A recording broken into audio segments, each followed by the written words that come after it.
ജീവിതത്തിന്റെ ഇരുവശവും കൂട്ടിമുട്ടിക്കാൻ പെടാപ്പാട് വിട്ടു.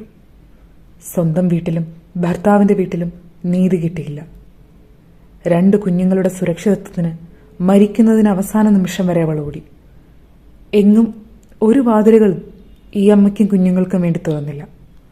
ഒരാശ്വാസവാക്ക് പോലും അവൾക്ക് അവസാന നിമിഷം പോലും ഉണ്ടായിരുന്നില്ല. മകളെ, നിനക്ക് ഞാനുണ്ട്, ഉള്ളതുകൊണ്ട് നമ്മൾക്ക് എങ്ങനെയെങ്കിലും സമാധാനത്തോടെ ജീവിക്കാം എന്ന ഒരാശ്വാസവാക്ക് പോലും നൽകാത്ത അച്ഛനും അമ്മയും സഹോദരങ്ങളും എല്ലാം അവളെ തളർത്തി. സ്വന്തം കുഞ്ഞുങ്ങളുടെ ചിലവിനും ഭക്ഷണത്തിനും കണക്ക് പറഞ്ഞ പിതാവിന് അതിനു പകരം തന്റെ ദേഹത്ത് അവസാനമുണ്ടായിരുന്ന സ്വർണ്ണാഭരണങ്ങൾ വീട്ടിൽ തന്നെ അഴിച്ചുവെച്ച് അവൾ സ്വന്തം വീട്ടിൽ നിന്ന് പടിയിറങ്ങി.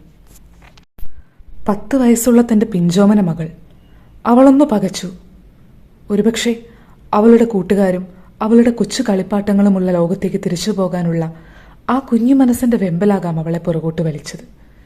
പക്ഷേ ഷൈനി എന്ന അമ്മയുടെ ഉള്ളം പറഞ്ഞത്, വേണ്ട മക്കളെ, നമ്മളെല്ലാവർക്കും ഭാരമാണ്, നമ്മളെ വേണ്ടാത്ത ഈ ലോകം നമ്മൾക്ക് വേണ്ട മക്കളെ എന്നായിരുന്നു. വിങ്ങുന്ന മനസ്സും ഇടറുന്ന പാദങ്ങളുമായി കണ്ണുനീരോടെ അവർ കുതിച്ചു പായുന്ന ട്രെയിനിനെ ലക്ഷ്യമാക്കി നടന്നു. വേണ്ടത്ര വിദ്യാഭ്യാസം, ജോലി ചെയ്യാനുള്ള കഴിവ് എല്ലാം അവൾക്കുണ്ടായിരുന്നു. അവൾ എല്ലായിടത്തും കെഞ്ചി.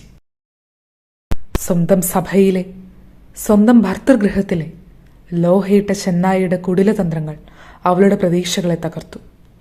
ഫാദർ ബോബി ചേരിയിൽ വെള്ളയടിച്ച കുഴിമാടങ്ങളെ എന്ന് കർത്താവ് തന്നെ അധിക്ഷേപിച്ച പുരോഹിതവർഗത്തിൽപ്പെട്ട നീചജന്മമേ, ഏത് ഗലീലക്കടലിൽ നീ മുങ്ങിയാലും ഇതിന് നീ ഉത്തരം നൽകേണ്ടി വരും. ഒരുപക്ഷെ നിന്റെ സമുദായം, നിന്റെ കറുത്ത കുപ്പായം നിനക്ക് കവചങ്ങൾ തീർത്തേക്കാം. നിന്റെ നീതിന്യായ കോടതി ഇതൊക്കെ നിന്നെ ഒരുപക്ഷെ വെറുതെ വിടും.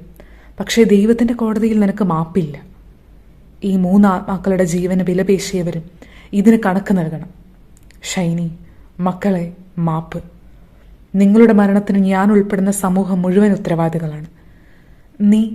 നിന്റെ സങ്കടങ്ങൾ നീ തന്നെ സഹിക്കാതെ ഒരു സോഷ്യൽ മീഡിയയിൽ ഒന്ന് പങ്കുവച്ചിരുന്നെങ്കിൽ നിന്റെ ജീവിതം വേറൊരു ലെവലായേനെ. വിധി ഒന്നിനും കാത്തു നിന്നില്ല. മാപ്പ് സഹോദരി. നിന്റെ കല്ലറയ്ക്ക് വരെ അവർ ചിട്ടിയിട്ടു. ഇന്ന് നീയും നിന്റെ മക്കളും ഈ കല്ലറയിൽ അനാഥമായി ഉറങ്ങുന്നു.